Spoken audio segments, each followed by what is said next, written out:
ऐसा काम करने से आपके आराध्य देव, इष्ट देव और भोलेनाथ मां भगवती सभी प्रसन्न, सभी देवता प्रसन्न रहते हैं। ये अद्भुत पूजा भगवान की। नैवेद्य अर्पण करो, ऋतु फल अर्पण करो। तो दीयम वस्तु गोविंदो तुभ्यमेव समर्पयेत्। और भगवान से प्रार्थना करो, प्रभु हमने जान अनजान में जो भी पूजा पाठ की है वो आपको समर्पित। बड़ी विनम्रता से भगवान की पूजा।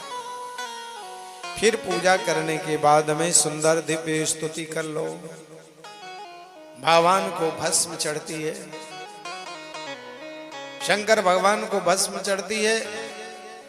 तो जैसे महाकाल को भस्म चढ़ती है ना आज भी, तो पहले तो चिता की भस्म चढ़ती थी। प्रत्येक दिन की जो चिता जलती थी उसी की भस्म चढ़ती। अब तो भस्म बना लेते हैं। भस्म बनाने की विधि है, कैसे बनाना चाहिए। आप लोगों को तो बनाना नहीं है, इसलिए उस विधि को बताने की जरूरत नहीं है। भस्म जो बाजार में आती है सुगंधित, तो भस्म को भगवान शंकर को चढ़ाना चाहिए। शंकर भगवान ने एक भक्त की परीक्षा लिया। काश उज्जैनी नगरी में एक ब्राह्मण परिवार का नियम था, वो प्रत्येक दिन भस्म चढ़ाते, दैनिक भस्म। और कब चढ़ाते थे? सुबह सुबह, ना यदि सुबह मिले और नई चिता की भस्म, सायंकाल सूर्यास्त के पूर्व भगवान शंकर को भस्म चढ़ जाए।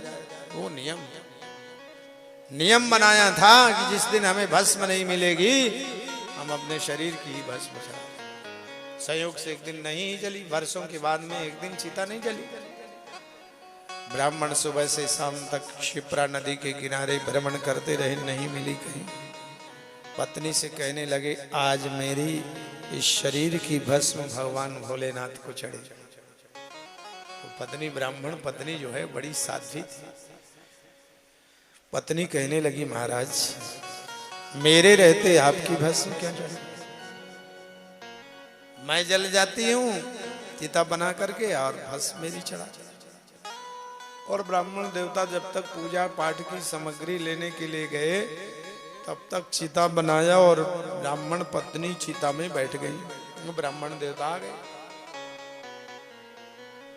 भावना को देख करके ब्राह्मण देवता ने कहा, देवी तुम धन्य, यदि तुम्हारा ऐसा भाव है तो चलो आज दोनों की चिता भस्म भगवान महाकाल को चढ़ाते।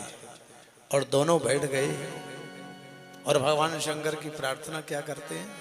पुष्पाणि सन्तु मम देहे दशेन्द्रियाणि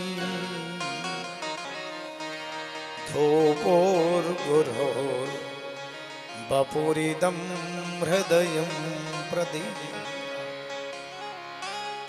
चिता में बैठे पति पत्नी प्रार्थना क्या करें? आज जैसे रोज पूजा करते थे वैसी पूजा नहीं, मेरी जो 10 इंद्रियां हैं वो फूल हो जाए। धूपोर गुरोर बपुरिदम, धूप और उगल ये मेरा शरीर है। हृदयम प्रदीपा, मेरा जो हृदय है वो ज्योत है। प्राण हविषु, हे नाथ, हे महाकाल भगवान, मेरे जो प्राण है वो हवन सामग्री बन जाए। नवांक्षतास्ते, ये मेरी जो हाथ की उंगलियां हैं वो अक्षत बन जाए। ऐसी पूजा स्वीकार करो। और अग्नि प्रज्वलित करने वाले थे कि शंकर भगवान हर हर महादेव, भोलेनाथ प्रकट।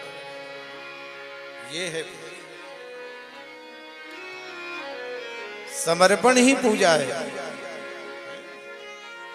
अपने आराध्य देव को समर्पित हो जाओ, सब कुछ तेरा। ब्लड प्रेशर के लिए बिल्कुल ठीक। और लगभग जो जिनके गले में रुद्राक्ष होते हैं, शारीरिक दृष्टि से भी और मानसिक दृष्टि से दोनों के लिए 6 मुखी का रुद्राक्ष स्वामी कार्तिक का प्रतीक है। 7 मुखी का रुद्राक्ष भगवान शंकर के या अपने आराध्य देव की उपासना में हमें शांति देता है, भगवत चरणों तक भेजने का काम करता है। 8 मुखी का रुद्राक्ष अणिमा महिमा लघिमा गरिमा प्राप्ति प्राकम ईसुत्व और वसित्व 8 सिद्धियों को दे। 9 मुखी का रुद्राक्ष नवदा भक्ति और नवनिधियों को देने वाला है। और 10 मुखी का रुद्राक्ष हमारे रुके ही काम चलने लगे उनका प्रतीक। भगवत शिव शरणागति के लिए 11 मुखी का रुद्राक्ष। और श्री हनुमान जी महाराज भी 11 रुद्रावतार हैं, बहुत प्रसन्न होते हैं, इसलिए 11 मुखी का रुद्राक्ष बड़ा पवित्र है। 12 मुखी का रुद्राक्ष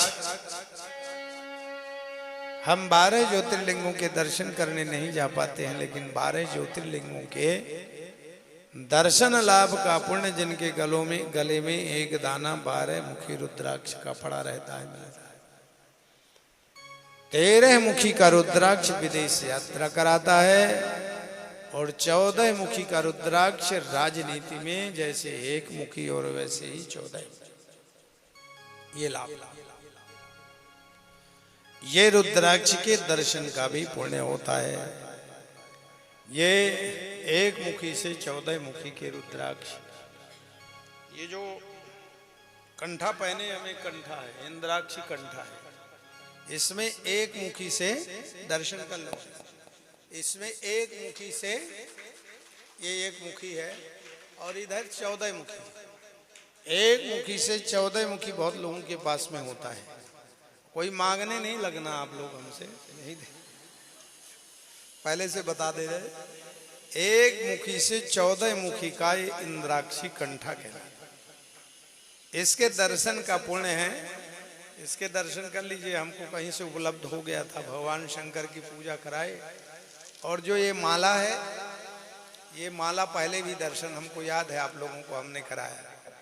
ये माला बहुत पुराना ऋषियों का, और ये भगवान की कृपा से हमें मिला। पूरा 1 मुखी है, इसे भी कोई नहीं मानना, मांगना नहीं कोई इसे कि मांगने लगो कोई।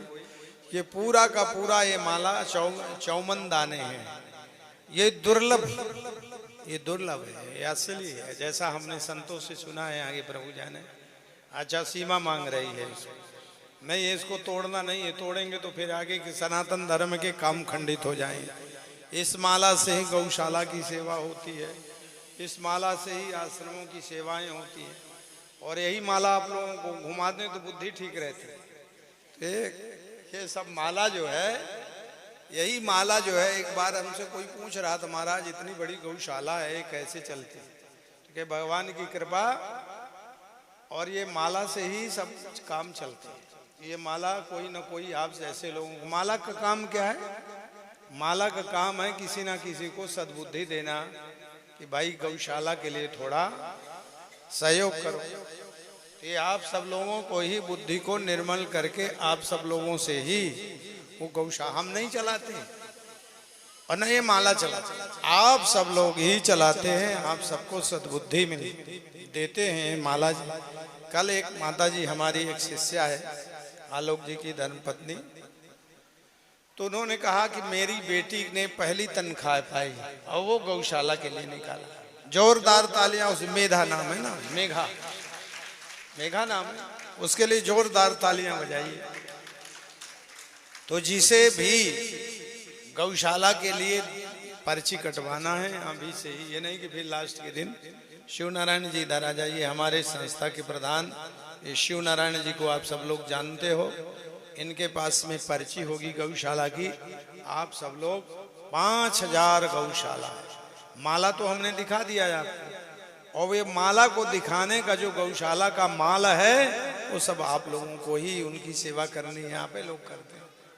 तो गौ माताओं की सेवा शंकर भगवान की, और श्रावण महीने में तो बहुत ही ज्यादा गौ सेवा का भी पुण्य है। इसलिए आप सब लोग मीरा मंडल के द्वारा ये आयोजित शिव पुराण की कथा में दिल खोल करके गौ सेवा करना, ताकि गौ माता शंकर भगवान तो प्रसन्न हो ही, लेकिन गौ माता खूब प्रसन्न रहेंगी, खूब चकाचक आनंद आप सब लोगों को करेंगी। तो इस प्रकार से ये 14 मुखी और 1 मुखी रुद्राक्ष की महिमा अपार है। इसलिए सब लोग इन, और लास्ट के दिन रुद्राक्ष महात्म करना है, रुद्राक्ष महोत्सव हमने कल बताया था। उस रुद्राक्ष महोत्सव में आज नाग पंचमी का सुंदर शुभ अवसर है। उस रुद्राक्ष महोत्सव में 1-1, 2-2 दाने जो आप सब लोगों को रुद्राक्ष मिलेंगे, तो उनका महत्व इसलिए है कि वो प्रतिष्ठित रुद्राक्ष रहेंगे, आप उनकी प्राण प्रतिष्ठा रहेगी आप, और आपके घरों में सुख शांति को देने वाले होंगे। यद्यपि पहले भी हम यहाँ रुद्राक्ष आप सब लोगों को, हमें ध्यान है, हमने बांटा है, लेकिन इस वर्ष का विशेष रुद्राक्ष आप सब लोग अपने अपने घरों में रखना, अपने अपने जहाँ खजाने रखते हैं, तिजोरी बनते हैं, और दीपावली में उनकी पूजा करना, विशेष पर्वों में उनकी पूजा करना, उसके साथ खजाना रहेगा। भगवान सभी की मनोकामनाओं को पूर्ण करेंगे, ऐसा ये रुद्राक्ष का अद्भुत महत्व है। और धोखे से भी भगवान शंकर की यदि कोई पूजा हो जाती है तो उसका बहुत बड़ा लाभ है। नंदकेश्वर भगवान से सनत कुमार जी ने पूछा कि धोखे से भी किसी की पूजा हुई हो, किसी के द्वारा भगवान शंकर की पूजा हुई हो, तो आप उसका महत्व कहिए। तो नंदकेश्वर भगवान कहते हैं, आसीत काम्पिल्ल नगरे यज्ञ दत्त प्रिय ब्राह्मण। काम्पिल्ल नगर में एक ब्राह्मण थे, बड़े ध्यान से कथा सुनिए, भगवान शंकर की भक्ति बढ़ाने वाली कथा है। यज्ञ दत्त नाम के ब्राह्मण बड़े कर्मनिष्ठ थे, पूजा पाठ करते थे, दैनिक अग्निहोत्र करते थे। दैनिक, जैसे हम दैनिक भगवान की कृपा से अपने राम जी दैनिक यज्ञ, कोई प्रचार की दृष्टि से नहीं। जब से पहले ही अपनी कैलाश मान सरोवर यात्रा हुई, तो आप सब लोगों के अंदर भगवान शंकर वो अपनी निष्ठा रखें, इसलिए प्रचार की दृष्टि से नहीं कहते। और आप सब लोगों की भक्ति बढ़े, प्रतिदिन अपने यहाँ इस दाहिने हाथ की गद्दी में शिव जी विराजमान होते हैं। अद्भुत पूजा होती है, वो दुर्लभ पूजा है। उसमें पार्थिव शिवलिंग जो आप सोमवार को करेंगे, वो प्रतिदिन विराजमान होते हैं। और जब यथा समय उनकी पूरी पूजा प्रतिष्ठा के साथ वो 2013 से शुरू किए थे, 2013 से अभी ठाकुर जी चला रहे हैं, और विषम परिस्थिति में भी प्रभु की कृपा से वो चल रही है। वो पूजा इसलिए बताते हैं कि स्वामी विवेकानंद जी के पास में एक माँ पहुंची अपने बच्चे को लेकर, और बच्चे की शिकायत की, स्वामी जी आप महापुरुष हैं, संत हैं, संतों की वाणी में शक्ति होती है, मेरा बेटा गुड़ खाता है, इसको मना कर दीजिए, दिन भर खाता रहता है। अब विवेकानंद को ध्यान आया कि गुड़ तो मैं भी खाता हूं। तो विवेकानंद जी ने कहा 15 दिन बाद आना। तो 15 दिन विवेकानंद जी ने क्यों उसको पेशी दी कि स्वयं गुड़ खाते थे, बंद किया। 15 दिन के बाद में फिर आई, तो समझा बुझा करके विवेकानंद जी ने कहा बेटा गुड़ नहीं खाना चाहिए। तो उस माँ ने कहा स्वामी जी ये बात तो पहले दिन कह देने की थी। तो स्वामी जी ने कहा कि मैं पहले स्वयं गुड़ खाता था, अब मैं अधिकारी हुआ, मैं पूजा पाठ की बात आप लोगों को इसी से बड़े प्रेम श्रद्धा अनुराग से समर्पित भाव से बताता हूं कि मैं भगवान की कृपा से करने वाला तो नहीं, प्रभु मौका देते हैं। मुझे आत्मविश्वास है कि पूजा पाठ करने से आपके सब काम बनेंगे और मेरे बनते हैं तो आपके भी बनेंगे। इसलिए अपना अनुभव, आपको अपना अनुभव बताता हूं।